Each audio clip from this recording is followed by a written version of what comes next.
gummy bear.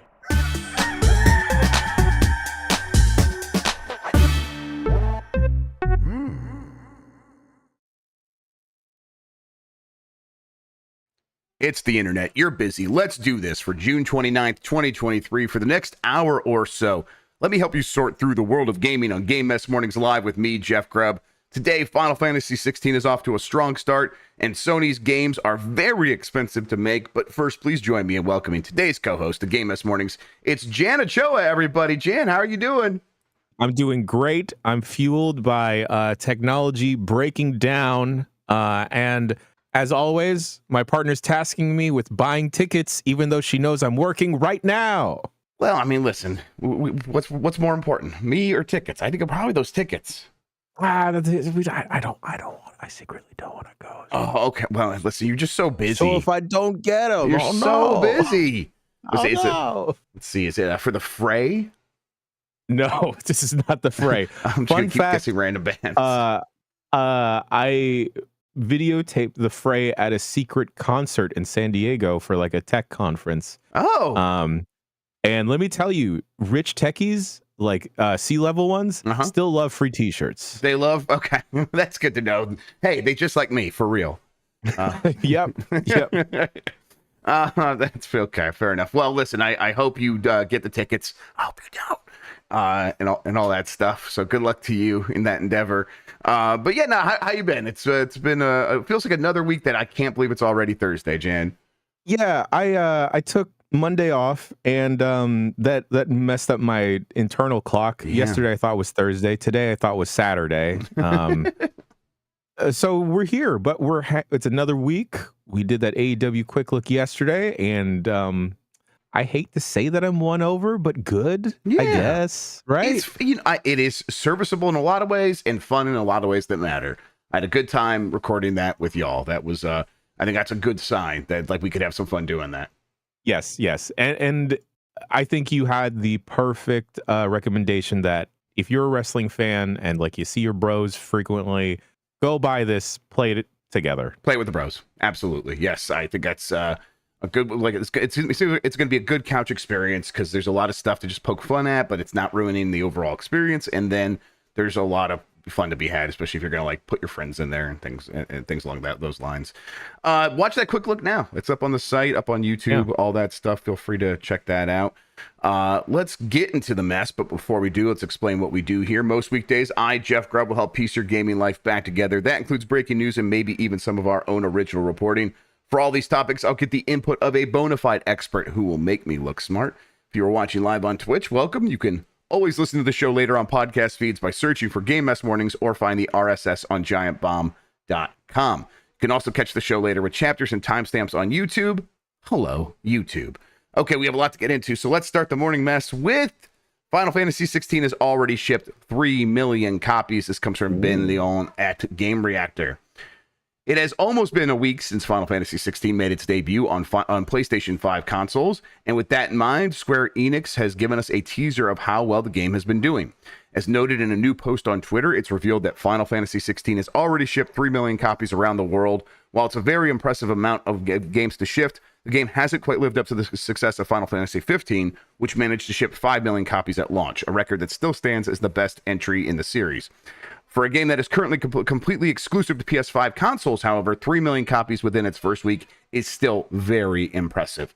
Jan, there's about 40 million PlayStation 5s in the world. 3 million games sold on something that only has 40 million consoles out there. That is actually a very brisk pace, I think. What do you think? Yeah, I think that's very, very impressive, especially when we consider how hesitant and scared Square was with the small pre-order numbers and everything. Also, yeah, with only 40 million PS5s and this being a very different Final Fantasy, I think this is a good pace. I missed it. Was this only physical? No, this is physical and digital. This is a number from Square Enix, so I'm assuming it's physical and digital. I'm pretty sure it is. Hey, yeah, folks pointed it out all across the board. That demo, good vertical slice. Yes, they did a good job of taking whatever momentum they had and then really amplifying it with a lot of great word of mouth out of that demo. And that seemed to be the thing that really powered it over the finish line here and got it off to a really strong start. 3 million copies sold. I think this is probably ahead of what they were even expecting for something on a PlayStation 5 that, again, only 40 million units out there. I also think that this is a game that is going to sell well into the PlayStation 5's life.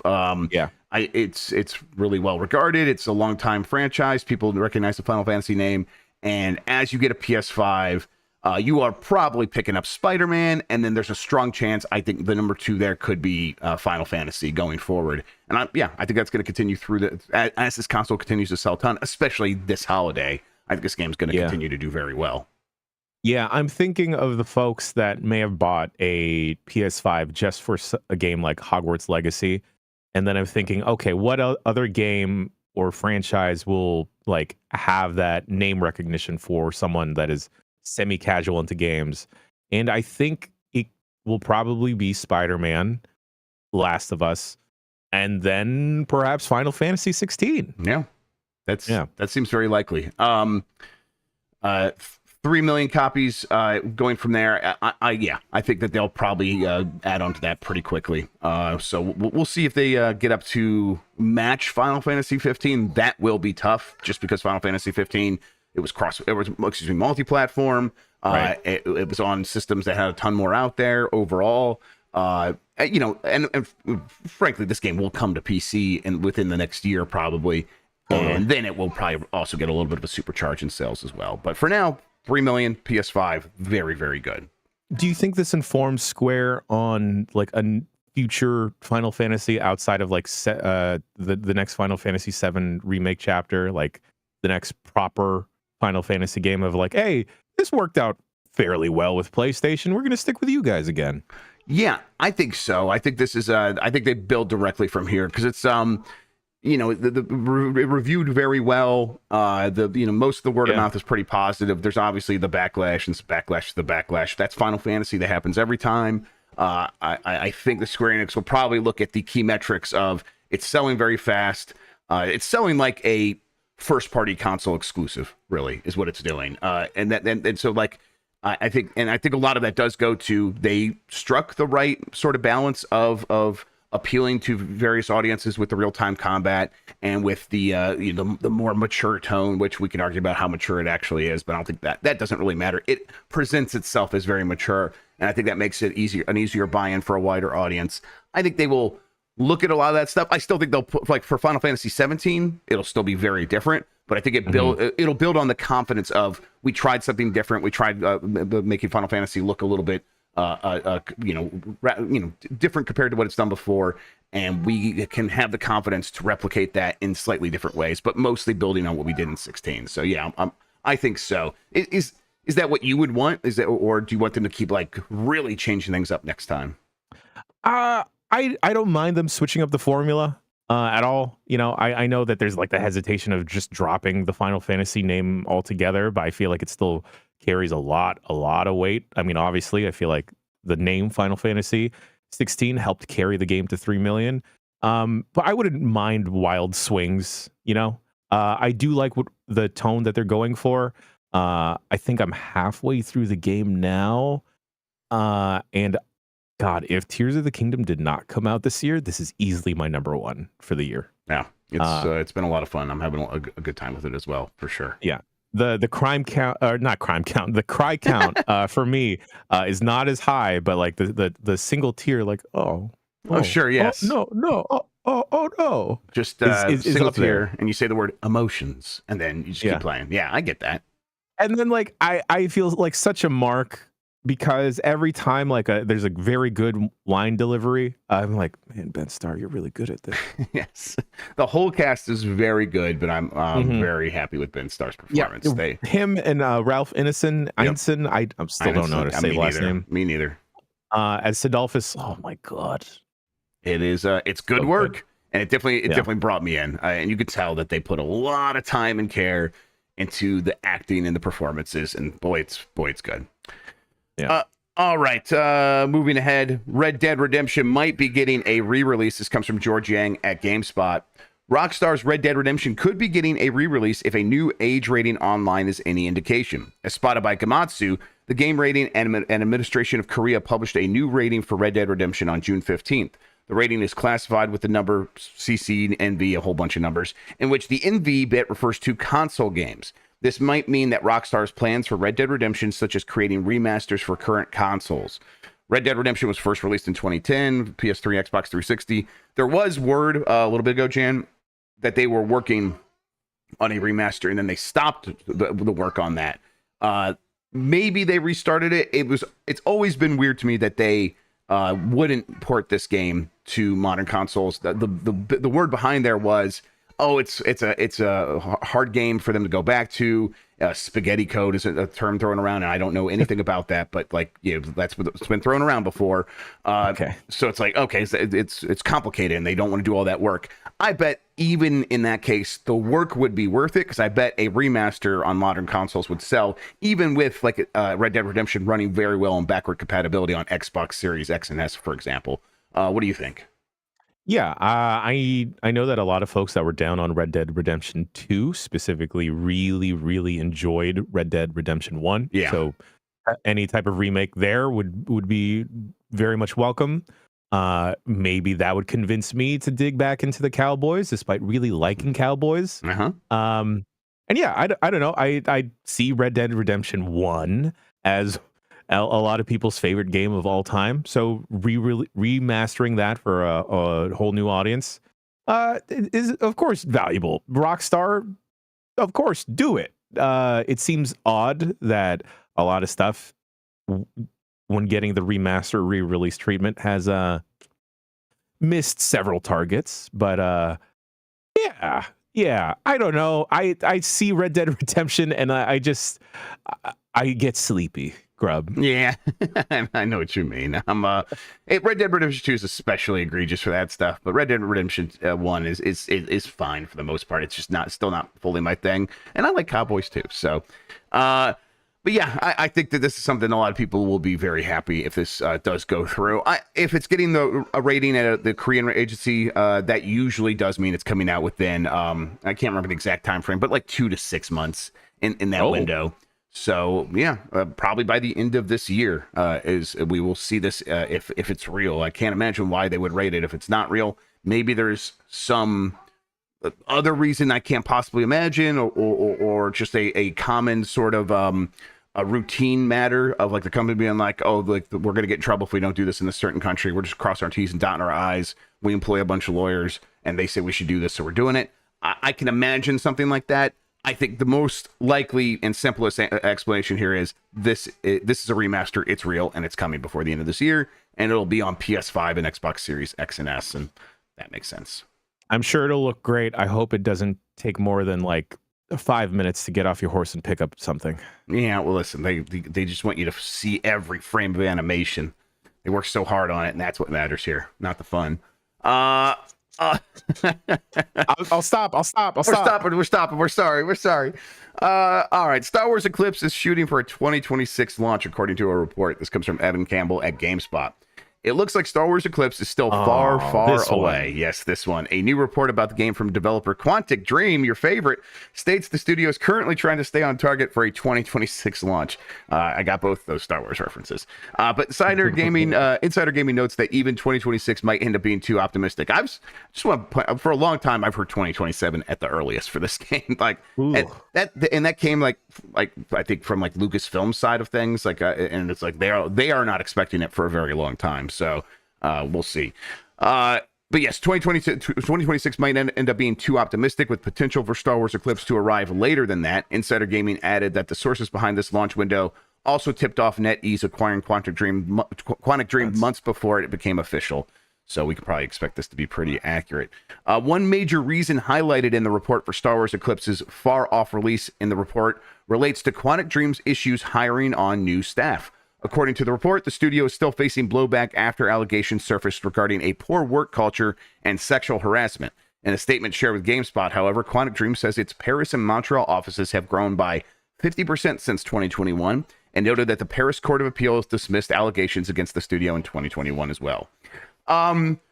Yeah, I think this game might still never really happen. If it does, I think it probably doesn't come out until 2027 at the earliest. I think 2026 probably is too optimistic. we don't know much about this game, Jan. Apparently, it's it's the High Republic, which is that new Star Wars storytelling initiative that is like a 200 to 500 years before A New Hope, something like that.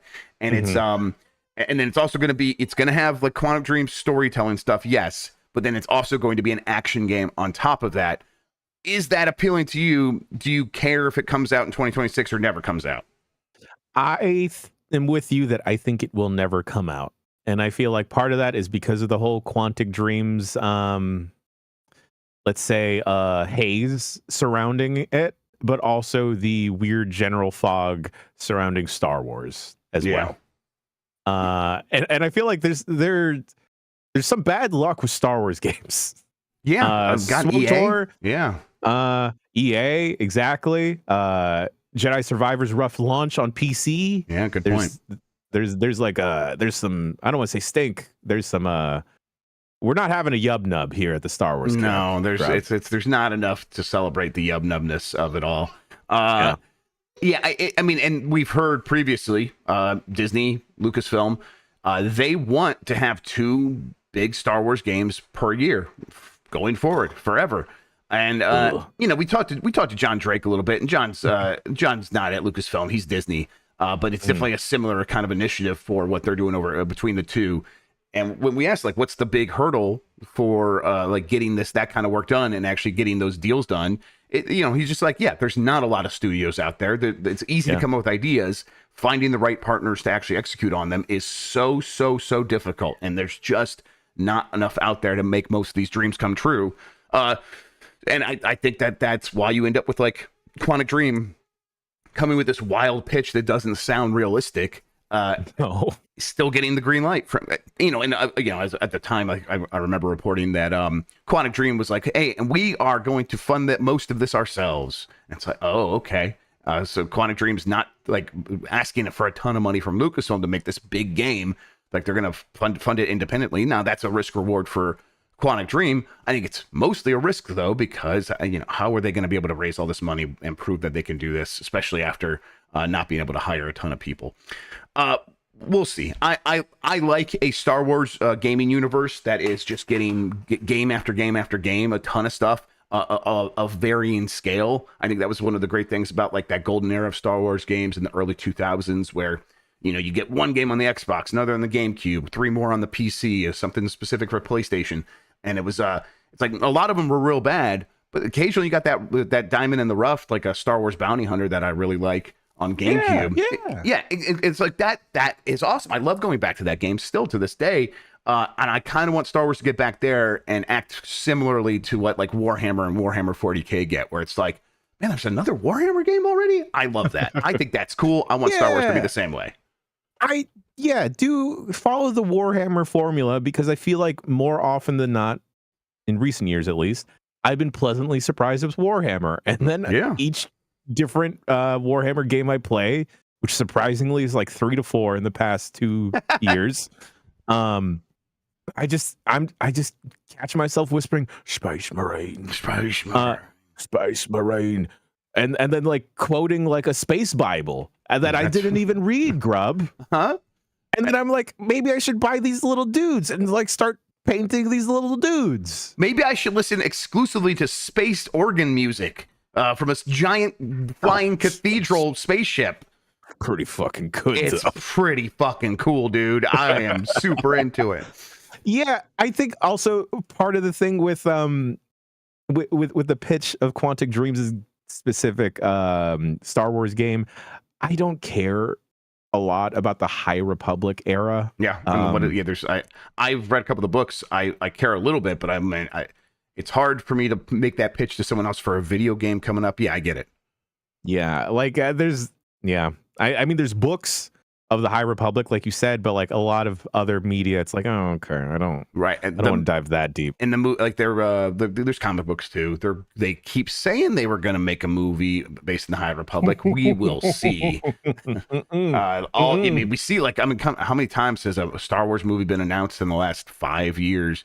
And then it's like you hear a couple years later, nah, that's not happening. No, that's not strange for movies, Hollywood. That happens all the time. but it just, I pay attention to Star Wars, so I definitely notice it. So it's easy to not get your hopes up, right? That the default for a lot of these things is, yeah, I'll believe it when I see it. And now I'm bringing that same energy to a lot of these game announcements for the most part, and whatever, that's fine. They still are going to try to make these things happen. And when they come, I'll judge them fairly at that point, but I'm going to be pretty skeptical in the meantime. Yeah, I think part of the reason why I really fell back in love with Star Wars because of Andor is because of some areas are Blade Runner adjacent. Mm-hmm. I don't know if that exists in the High Republic. Yeah, the High Republic's whole thing is like, hey, the Jedi are competent, actually, and that's weird, and it is weird. But there's a ton of them, and I really like the setup of the High Republic stuff of, a Jedi, after you are Padawan and you have your master, will do things like send you out to an outpost on a remote planet, and you're kind of like a marshal in the Wild West and stuff, and that stuff is pretty cool. All like 90% of the Jedi are super horny all the time, and they're like breaking the rules about not having relationships, and that's pretty hot and cool, and I like that. And then the bad guys are they're called the Nihil, which I think is very funny, like nihilist. And that's like their whole thing is like, oh, we could do whatever we want and nothing matters, and we're bad about it. And and there's like a lot of politics in that group. It is not as easy as, hey, we are going to go kill the space Nazis. Someone in chat mentioned that. It's like very easy to be like, hey, oh, the good guys are going to kill space Nazis. That rules every time. That's just so easy to get behind. The High Republic stuff tries to be a little bit more nuanced, I guess, because they kind of don't want to repeat what they did before. But it's a setting that probably could work. It's just they have a lot to prove there, and I don't expect most people to be like, yay, a High Republic game. That's just not going to happen yet. Yeah, my pitch, just do. A lot of people are also horny for Mandalorians, right? Yes, they are. You want to sell stuff, Disney. You want to continue selling the Darksaber. Just make that game where they make the Darksaber, and you get Mandalorians. You get jetpacks, cool lightsabers, and capes. It's kind of, I thought that's the kind of game that Massive was going to be making, and now they're making something that looks really good. And I feel like maybe that's the biggest issue with Eclipse is they looked over at that Massive game from Ubisoft. And I'm not saying Massive in scale, but from the developer Massive. And they're like, oh shit, that looks really good. We're not making anything that looks anywhere near that good, but it's basically a similar kind of game. And I'm like, yeah, that's probably going to be troublesome because I don't think that Quantic Dream's going to have the scale and the budgets to pull that off. But oh well, Star Wars Outlaws looks good, and I'll play that instead. I'm fine with that. Yeah, they got a little freak in it too. They got a little freak. I think there's probably going to be some big boys there here and there. I'm all for it. All right, The Last of Us Part 2 and Horizon Forbidden West budgets revealed by accident, and they weren't cheap. This comes from Cameron Cook at GameSpot. Both The Last of Us Part 2 and Horizon Forbidden West cost over $200 million to create. Documents submitted as part of Microsoft's ongoing legal battle with the Federal Trade Commission have revealed. The document submitted by Sony Interactive Entertainment was clearly meant to be redacted, and it clearly meant to redact the number of employees, budgets, and length of time it took to create two of Sony's biggest marquee titles. Unfortunately, despite the information being marked over with black ink, the numbers and amounts are still visible, offering new details on what it takes to make a AAA first-party title for PlayStation in recent years. In the case of 2020's The Last of Us Part 2, the game cost $220 million to develop, and based on the submitted documents, at least 5 years to develop.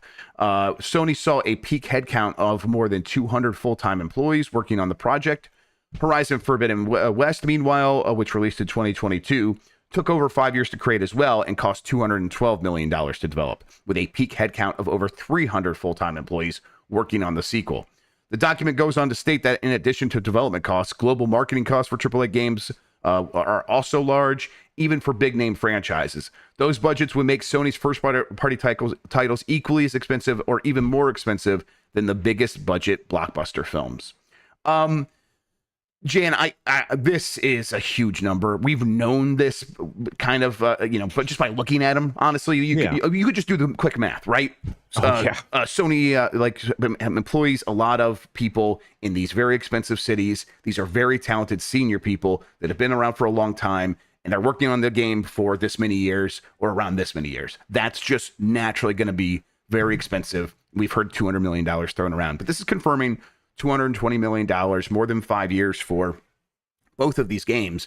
That that is something almost no other company can match, and even the companies that can match it don't want to. Like Nintendo and Xbox really aren't doing games like that. And yet these games are the ones that usually set the tone. This is the expectation. I think this is an expectation that kind of even like Final Fantasy 16 is trying to live up to, and there's no way that Square Enix spent $200 million on Final Fantasy 16. They spent a lot on it, but they didn't spend $200 million. It's probably north of $100 million.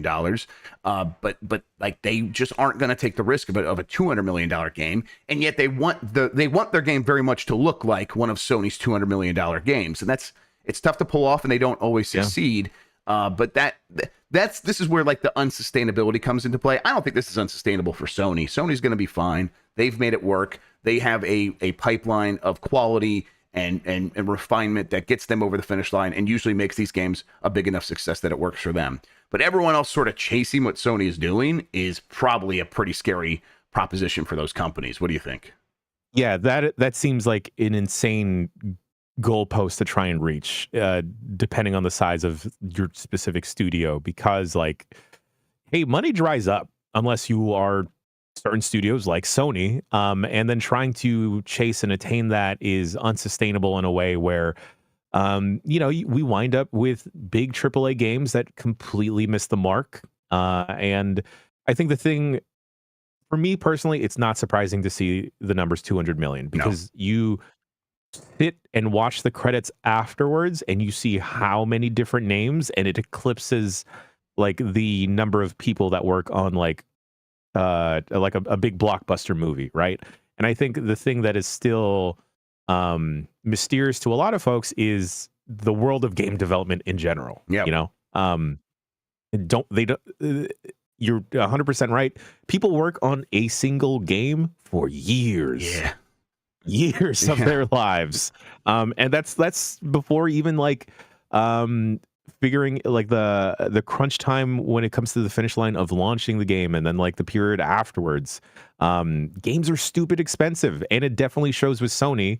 But I feel like it's a weird hallmark with Sony that I associate them with. Like, all right, they're gonna make like the AAA big budget game. Sometimes it'll click with me, sometimes it's not gonna click with me.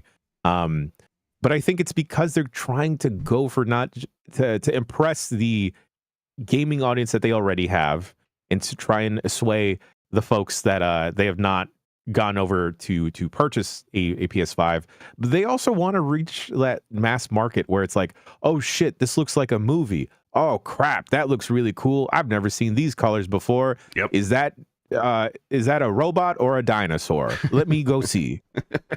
I think that kind of. But also like the motion capture, like I'm thinking about that. I'm like, not every studio does that. Yes, right. Right, and the ones that do, like, how do they have their own, or do they hire it out? And I like Sony's got to probably have their own in house at this point and stuff like that. It's and that stuff.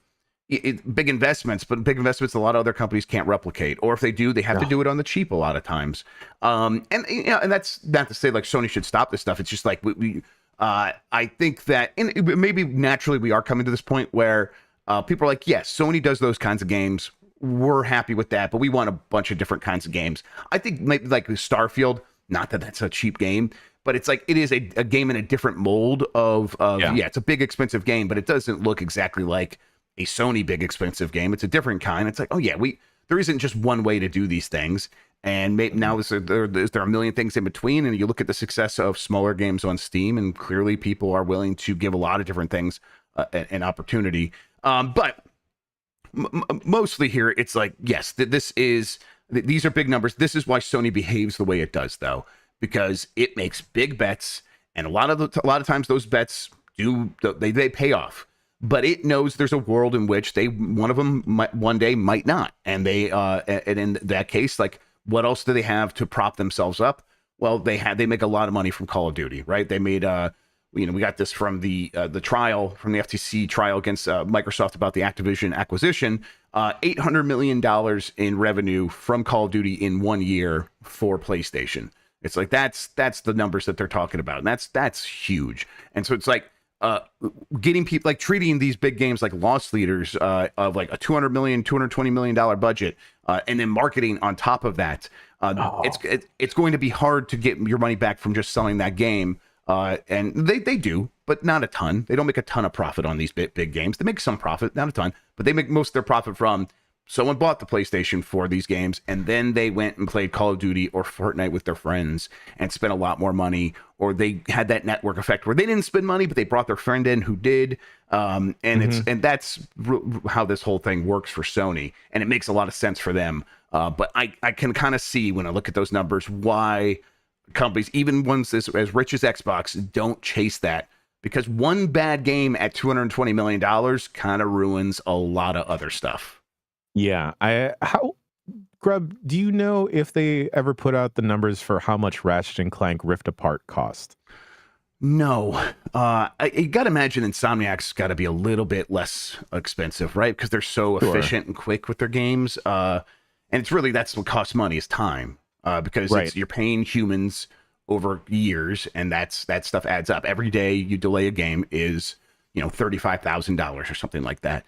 But I don't think they said how much that game cost to make. Okay, but I'd be curious. Yeah, I would be too. It's also like, Ratchet and Clank sold like a 1.5 million copies or something like that. It was early on in the PlayStation 5, but it was also one of and that's not to say like Last of Us Part 2 that just sells so much it makes sense. It sold about 10 million copies. It's like, it's not something that is like selling like a Mario Kart or a Zelda or something like that over on Nintendo, where they can, if they did spend $200 million on Zelda, which they don't, they spend a lot of money and a lot of time, and they take their time and they delay the game for years at a time, and that costs a ton. But they don't spend $200 million on there. But if they did, they would still be making a lot of profit because their games sell so much.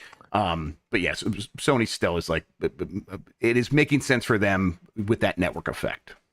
Yeah. I guess like not a lot of the cost, but like a good chunk of the cost does come to like that photorealistic look and the motion capture, especially facial capture. I mean, we see all the footage with Last of Us, part 1 and part 2. But does like the big wider audience really want that? They want that, right? I don't mind like going in a more stylistic approach like Ratchet and Clank, and there's the appetite there, at least with movies, because of Into and Across the Spider-Verse. I don't know. Yeah, I think it's so. I mean, Spider-Verse, the first one was it made a lot of money, but not like Spider-Man live action movies do. This second one though is making a ton of money though, right? I actually looked in it the other day. It seemed like it was doing just as well as anything. It's like one of the highest grossing movies of the year so far, I think. So yeah. Quality triumphs. Obviously, it's like that conquers all. But I do think that there is always going to be someone who doesn't play video games and then sees The Last of Us and goes, "That looks like I didn't expect games to look like that." And there's, I've examples of that, but I don't think there's any data to suggest that. But I think in my gut, I agree that there's a lot of people who come to games when they look photorealistic and be like, "Now I could take this seriously." I think there's a lot of people who spend a lot of money on games who are willing to try a bunch of different things, but clearly, because there's a lot of games successful that are like that. But and then if we go back and look at the comparison to Nintendo. Nintendo doesn't ever really try to do photorealistic. The closest is like the environments in Pikmin, which do look great. But their stylized games sell better than anyone else's photorealistic games for the most part, except for maybe Grand Theft Auto. So. Yeah. Splatoon, it's all real. Splatoon is the realest, though. That's a good point. I forgot about that. All right, moving on. Activision regrets not releasing Call of Duty on Switch. PlayStation boss says Nintendo isn't Sony's direct competitor. This comes from Nintendo Everything. Call of Duty has thus far not made it to Switch, but looking back on things, Activision seems to regret things a bit. In a court battle taking place this week between the FTC and Microsoft, Activision CEO Bobby Kotick actually ended up commenting on Nintendo's console. Speaking about the lack of support for Call of Duty on the console, he said, "I made a bad judgment. Kotick had initially believed Nintendo was trying to do too much with the Switch and that it wouldn't be a success. However, he has now acknowledged it's probably the second biggest video game system of all time. The FTC has been going after Microsoft as it hopes to acquire Activision Blizzard. Elizabeth Bailey, an economics expert at Charles River Associates, said during the proceedings that Call of Duty isn't uniquely important and noted how the Switch has been a success without Call of Duty. Meanwhile, something else that took place this week was PlayStation boss Jim Ryan saying Switch and Call of Duty as well, and blah, blah, blah, about how Switch isn't a competitor or whatever. Yeah, Bobby Kotick did say this. He was saying it in such a way that, like, if he could go back, he probably would have put a bunch of Call of Duties on the Switch. We know that Microsoft has promised, if this deal goes through, that they will begin putting Call of Duty on Nintendo hardware. Even if that doesn't go through, it does seem like the Switch follow-up probably does start getting Call of Duties. Do you think that makes sense? I guess it makes sense. Bobby Kotick lamenting, "Oh no, I could have made more money." Yeah. Like, surprise, surprise, folks. Yep. Yeah, I don't know. I guess I personally don't give a shit about COD, Grubb. Yeah. Like, and I'm sure there is a portion of the Nintendo audience that would love to have COD on it, not thinking about the limitations of the actual Switch. I don't know. Maybe if it was a specific COD SKU, right? Specifically tailor-made for the Switch, maybe I'd be more interested. But like, trying to ham-fist Modern Warfare 2 onto that bad boy, or like even Warzone doesn't feel like it's impossible. It just feels like it's a stretch.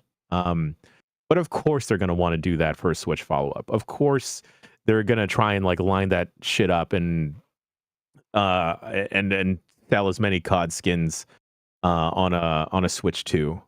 COD for kids. COD for kids. How to ethically monetize COD kids is you know my what? new GDC talk. Arwol's in chat brings up COD Mobile, and COD Mobile is huge. Yeah.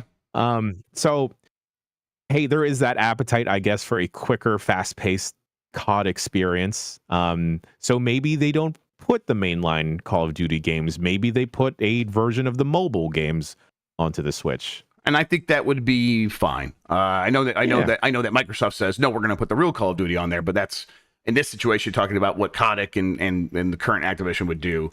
I think Call of Duty Mobile or version of that on Switch would be fine. I do know stuff like Apex Legends doesn't make a ton of money on Switch, but also the performance on that game isn't very good on Switch, so that could affect things. It seems like Fortnite does okay on Switch. There's no way on earth it makes as much money as it makes on PlayStation and Xbox and PC, but it does make some money. So that's stuff like left on the table for Activision, I think, and Call of Duty does have a history. You can go back right now, I believe, and play Call of Duty Black Ops, one of the Black Ops games on Wii. And it still works, and people are playing online right now. So why? I don't know, but now I feel like we should do that. Like, we'll get our Wii's out, not like that, everybody, and play some Call of Duty. So on that thing, that'd be fun. All right, Microsoft explored a Square Enix acquisition in the past. This comes from Jess Reyes at GameSpot. Microsoft's trial with the Federal Trade Commission might change Xbox's place in the gaming industry as we know it, but that's not all that the case revealed over the past few days. As reported by Bloomberg, documents included in the FTC's antitrust suit against Microsoft revealed that the company considered acquiring Square Enix in 2019. It's no secret that Microsoft has been hunting for game-changing exclusives for Xbox Game Pass. Its attempt to acquire Activision Blizzard is just one example of those efforts. According to Bloomberg, separate documents revealed that Microsoft also considered acquiring Bungie and Sega, stuff we talked about yesterday. Those were just some of the most significant developers that the company explored in its quest to bring more customers to Game Pass, PC, and Xbox. This is something that I think we go back to all the time on this show, on the Bombcast. These companies are always talking about buying everyone all the time. And I think that's what this is. That's the reality. It's like there is someone at Microsoft whose job it's dedicated to M&A, mergers and acquisitions. Like, you are supposed to be looking around for opportunities to do stuff with our money. And we didn't get to talk about this on the couch. It's one of the things I regretted. Like, he mentioned this, Phil Spitzer, when I asked about it. Like, $70 billion spent on Activision is different than that money just disappearing, and that doesn't go on the profit and loss sheet. And the reason is because he explained this on the stand to the FTC. That money, it's an investment, and it's $70 billion in cash versus $70 billion worth of a studio making money for you. And obviously that's actually worth more money than $70 billion in cash. So like using money that you have in the bank to make more money is one of the key things a business does. And so there are always people at a company like Microsoft looking at ways to leverage what is an asset in cash, but it's a liability, and turning that liability into a real asset that can generate cash is super important to their strategy. So of course there's someone always looking around and saying, what would happen if we acquired Square Enix? So let's look into that. And so there's going to be a paper trail that shows up at a trial like this. That said, Square Enix acquired by Microsoft would have been a real wild thing. I think that would have gotten people even more angry than they are about Call of Duty. I don't know. What do you think?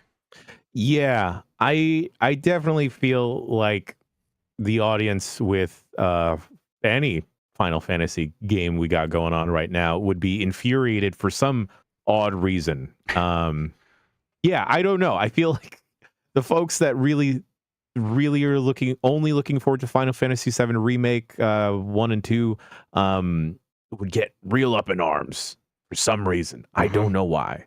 The Square audience is weird. Square audience is weird. Oh yeah. It seems like the Final Fantasy 14 audience is okay. Yeah, they're happy. They got everything they need. The rest of them though, they've lost it, and I don't blame them. Square Enix is tough. Yeah.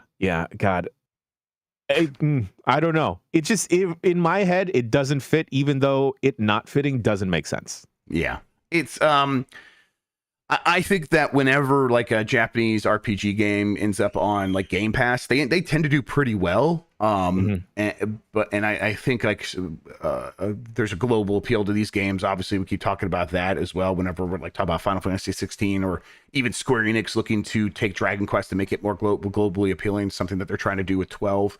That's right. And I think Microsoft's like, hey, that would cover a basis for us that is not included from a lot of our other developers. So it's like the money we would spend on Square Enix would kind of be even more valuable because it's going to get us stuff that we just don't have access to otherwise. But it would have just been real tough if they would have treated it like a Bethesda and made those games exclusive. Because like you said, Final Fantasy VII Remake Part 2 being exclusive to Xbox, after the first one is even on there, and probably wouldn't even be allowed to be on there because they probably have like a long-term exclusivity deal with PlayStation. It just would have been awkward. Yeah. Yeah. It's a weird. I don't know. Whatever gets Final Fantasy Tactics Advance out faster, I am gonna hitch my wagon to that horse. Final Fantasy Tactics Advance is the superior tactics game, right? I just want to make people mad today. I don't know what it is. No, yeah, I've been on this trade forever. Y'all want to start a snowball fight? We'll start a snowball fight. Yeah, let's fucking go. All right. Sony says anyone that disagrees, Grubb, I'm gonna blow my whistle for the judge. That's right. We'll get the judge on this. Come mess people up. Imagine that. It's a big ass dude like riding a metal ass chocobo. Man, come on. Dark Aileron says Final Fantasy Tactics Advance is great. Don't make it a competition. Sorry, Mom. Sorry. I know we always do this. Sony says current Call. Oh yeah, go ahead. What was that? No. I was kicking a hornet's nest. Sony says current Call of Duty contract for PlayStation ends after 2023's game. This comes from Joseph Yadin at GameSpot. According to Sony, 2023's Call of Duty is the last PlayStation entry covered under contract and is the last game in the series guaranteed to come to PlayStation. This comes by way of court documents from the ongoing Microsoft FTC trial, which evidently wasn't redacted correctly. Another one of those. Yeah, this is this kind of goes back to that. Is Microsoft going to keep its promise? Phil Spencer under oath has said he's going to keep bringing Call of Duty to PlayStation. But right now, PlayStation has a co-marketing deal that guarantees that this next Call of Duty will come to PlayStation. And then after that, it is a little bit up in the air, except for all the agreements that Microsoft keeps trying to make. I wonder, even if the deal doesn't go through, does Activision and PlayStation re-up that deal? Like they seem like they would have bad blood, but I wonder if the money just speaks louder than any of that stuff. I don't know. What do you think? I think the money will speak louder. I think money always speaks louder than blood. Blood doesn't really speak. It's just like gurgling. Yeah, it gurgles. Yeah, but with money, you can do a crisp thumb through. That's true. Yes, you can do the slick handshake with the dollar in the hand. Yeah. Yeah. You ever watch C Lab 2021? Mm-hmm. The blood gurgling thing reminds me of the guy that didn't have a face, and they're just talking to him, and he's like, it's pretty dark stuff, but I like it. Starfield is being optimized for AMD hardware. This comes from Andrew Heaton at Destructoid. If you were hoping to get the most out of your NVIDIA RTX 4000 graphics card when Starfield launches, you might be out of luck. It turns out developer Bethesda will optimize the anticipated sci-fi RPG for AMD's hardware instead. This comes from a recent YouTube video from AMD itself, which says that the Starfield studio has partnered with the tech giant to make the game run better on systems that use its processors and graphics chips. This is great news for those of you who have a PC containing Team Red's products. To be fair, it actually works on everything. FSR 2.0 works on everything, so it's great news for everybody. Less so if you've been putting your stock into NVIDIA's offerings. That's also true because DLSS is better in many cases. And if you bought the NVIDIA, you want stuff to still support DLSS. However, for console users, this may be beneficial. The Xbox Series X and S runs on AMD technology, both in terms of CPU and GPU. Given that the Starfield is an Xbox exclusive, many of you will likely choose this system for the game anyway. They also confirmed FSR 2.0 will be on Xbox as well, which makes it a little bit frustrating that it's still only 30 frames per second, because FSR 2.0, for people who don't know, is it's their fidelity super resolution. Basically, it's DLSS. It's a image reconstruction thing, so they can run the game at a lower resolution, make it appear like it's higher resolution, make it look like it's 4K, and that means it can hit a much higher frame rate. But they're locking it at 30 for a bunch of different reasons. Again, that probably just does come back to CPU. Jan, this caused a little bit of a stir from people thinking that AMD paid Microsoft and Bethesda Game Studios to not support NVIDIA DLSS, and I think that that's probably not what's happening here. Although there is like this video of them, and it does make it look like it is a strong partnership. It does look like AMD probably provided a lot of money. They said they sent engineers to come work on the game to make sure that FSR 2.0 gets implemented. I think, though, that this does not preclude DLSS from coming eventually. I bet that for Bethesda Game Studios, it's like, someone's paying us, we're just going to work on that, and we're not going to go do extra work to add something else when we can just have this, and this works on your NVIDIA GPU if you want to use it. Does that sound right to you? Yeah, that sounds right. This feels like another case of people creating different conspiracy theories when there's like just business being conducted between two camps. Right, it's the path of least resistance, right? Because people pointed out, and there's Hygie in chat is pointing out, like, there's an article that says historically a lot of AMD sponsored games don't get NVIDIA DLSS. There are like about 5 or 6 examples where that's not true. There's several games where that hasn't been the case, where AMD sponsored games do end up getting DLSS.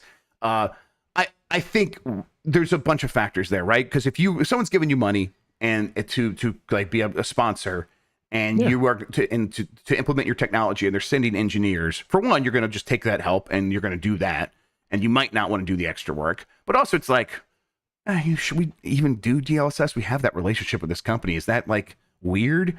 And it's easy to talk yourself out of doing it. I don't think AMD is just straight up paying someone to not include DLSS. I think it is paying someone to make the AMD logo big and to have FSR front and center and supported first. I think that's completely likely, though. Yeah, more often than not, I think that is the case of, we're paying you to use our stuff. Yeah. Not that we're paying you to not use or implement other stuff. Yep. And an FSR, as good as DLSS is, and I would love to have DLSS, I hope it gets it eventually.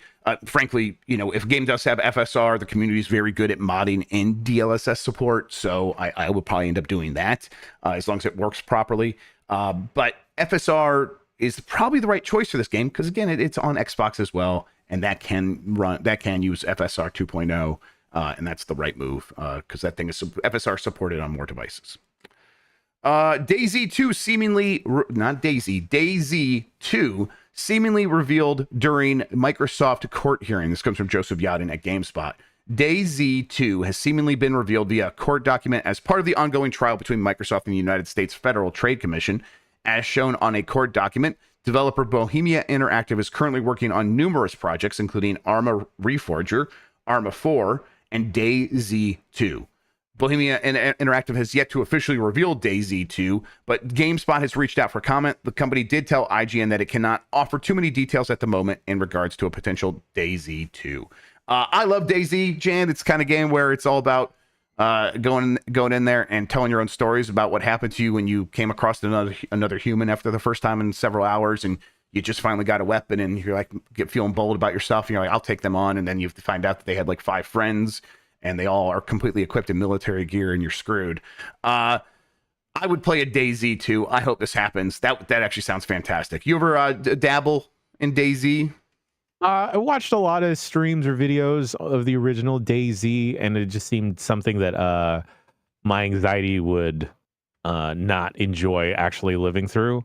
But perhaps playing with y'all, I think it'd be fun. I think it would be fun. I think it'd be very fun. Maybe we can make that happen. All right, last couple of stories. The Sims 5 looks like it's going to be free to play. This comes from Isaiah Colbert at Kotaku. An Electronic Arts job listing for a role related to The Sims 5, the upcoming entry in its popular Life Sim series, appears to confirm that it will launch as a free-to-play game.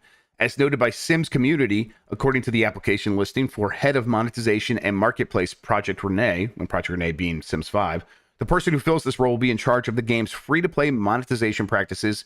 Here's an excerpt from the job listing. Own Project Renee's in-game marketplace of content and user-generated content, free and paid, and manage a data-informed, player-centric player purchase journey, maximizing value to players, optimizing player spend patterns, and minimizing player churn.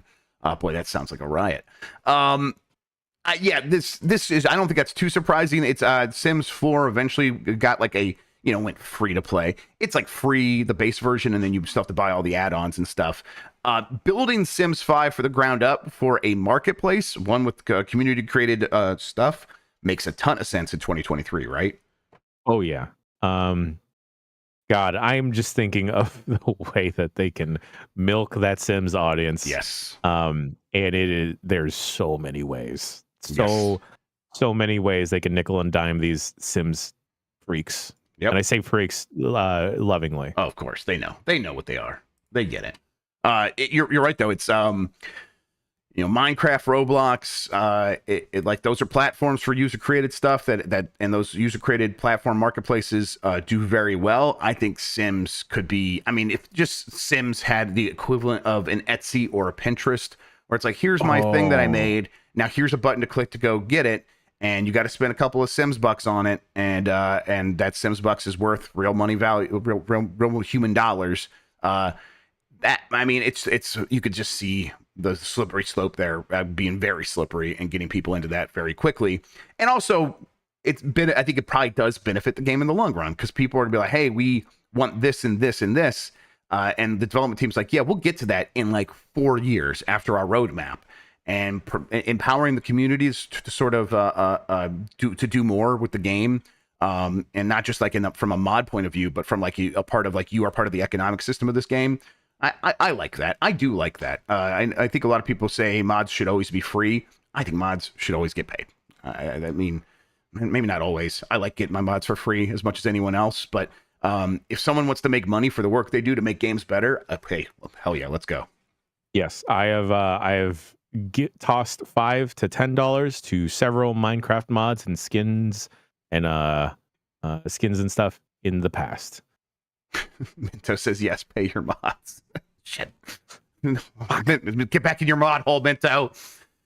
Love you. Final story here. PlayStation Plus offers Alan Wake Black Ops Cold War in July. This comes from Rachel Kaiser at GamesBeat. PlayStation announced which games are coming to PlayStation Plus in July. The new summer batch of titles includes a cross-gen bundle of Call of Duty Black Ops Cold War, Alan Wake Remastered, and Endling Extinction Forever. All 3 games launch on the platform on July 4th. Happy Independence Day. Alan Wake 2 is coming October 17th. This will be a good time to replay that game. And then Call of Duty Black Ops Cold War. Call of Duty on PlayStation Plus is a little bit surprising as well. What do you think? Yeah, I think Black Ops Cold War is going to do really well. But I think I'm especially excited for folks to check out Alan Wake, because I think I might just become a Remedy guy.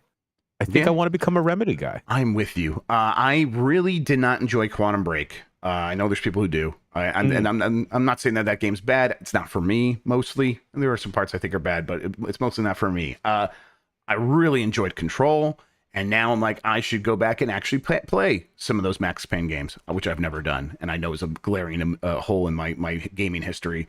And then I want to give Alan Wake another chance. Alan Wake I bounced off of. I didn't dislike it, but it's like it didn't hook me. I'm like, I want to give Alan Wake another chance. Alan Wake 2 looks very promising. So I think I want to be a Remedy freak as well. Yeah, I didn't feel a lot of FOMO during Summer Game Fest because I feel like I still got to check out a bunch of cool titles. But not being able to see Alan Wake 2, I'm like, oh, I want to do that. Yeah, I know. I walked into the room pretty excited, and the PR guy, I might have told this story before, but I walked up and the PR guy's like, Jeff, what are you doing here? Emma's already in the room. I'm like, oh shit, that's right. I told Emma to do this one. So it's like, okay, all right, bye. I guess I can't see Alan Wake 2. And then, of course, I walk out, and it's like the rest of the day, everyone's just like, man, did you see Alan Wake 2? That looks so good. God damn it. God damn it. Motherfuckers. All right, we got the poll from yesterday. Are you happy with Nintendo Switch Online expansion pack for $50 per year? Yes. Yes was 22%. No is 30%. And I don't have it is 48%. A little bit lower for the yes compared to the no than I was expecting. I suppose it's not like a complete landslide, 22% to 30%. But I've been very happy with the expansion pack recently, based on the games that are in the N64 and on Sega Genesis. I guess it's pretty easy to get a little bit frustrated when you're like, if you're missing your favorite game, or if you're just like looking at the cadence, because it is still pretty slow for them to add new stuff. I don't know. Do you subscribe to expansion pack? I can't remember, Jan. I do, because I think someone in my family plan wanted it. I'm like, all right, cool. I'm the head of the family here. I guess I'll spring for it. I acknowledge you, Jan, just so you know. Thank you. I won't super kick you in the face just yet. All right, my nephew, maybe. But I personally am not seeing the return for me just yet, because what I'm mostly interested is the Game Boy Advance library. And there's like up on there 7 games on there right now, 8 maybe. Yeah, and just like thinking about the vast library of thinking of the vast library with the Game Boy Advance, it's just like, yo, Nintendo, come on, just give me some more scraps, dog. Yep, and it's Game Boy Advance library, very vast. You're right. If people are looking at it from that perspective, I don't blame them for being disappointed in it, because it's Game Boy Advance, kind of new to Nintendo Switch Online. It's like, yeah, but come on, like they could put Game Boy Advance games on there faster than they have been. Yeah, give me the Astro Boy game. That shit was tight. Yes, for real. Yes, that Blender Brothers. Does anyone remember that game? I don't, but Stuntman, that's really good. Ninja 5-0, that Carnage Rally. I don't know. I just like the old box art on that one. I don't know if I actually like that one. All right. We have a new poll question that we're gonna put up. Jan, it's there in the doc if you want to throw that up there. Put it up. In the meantime, though, on giantbomb.com, we are gonna be doing UPF tomorrow. We're doing voicemail dump truck today, right? That's the other thing we're doing live. Yes, voicemail dump truck later today at the normal scheduled time. Do we need any more emails for Bombcast? Yeah, I was. Let's get some more emails for the Bombcast, folks. So we're gonna instead of a Blight Club today, we're going to be pre-recording the Bombcast, because next Tuesday, America's Bombcast. So you know what? Send some emails to bombcast@giantbomb.com, or if you are in the Giant Bomb Discord, throw some cues in the Q&A channel, and maybe we'll try and get some over there. The new poll is up on Giant Bomb's YouTube channel, youtube.com/@giantbomb. You just hit that community tab. You could find these polls. Which game should Rockstar remaster to bring back next? Smuggler's Run, State of Emergency, Space Station Silicon Valley, and Manhunt. And yes, I did this so I could get that engagement of 1 million comments saying, "Where's Bali?" That's how it works. Where's Oni? We will talk about this on the show tomorrow for Dregs Day with Tam, I believe. I'm hoping to get Tam back on here. I'm missing that boy. We'll talk about video games with him. In the meantime, though, Jan, thank you so much for spending today talking with me about video games. It's my favorite way to start a Thursday. It rules. Thank you all for watching. We'll be back with more tomorrow. Until then, though, please take care of yourself. Have a good one, and goodbye.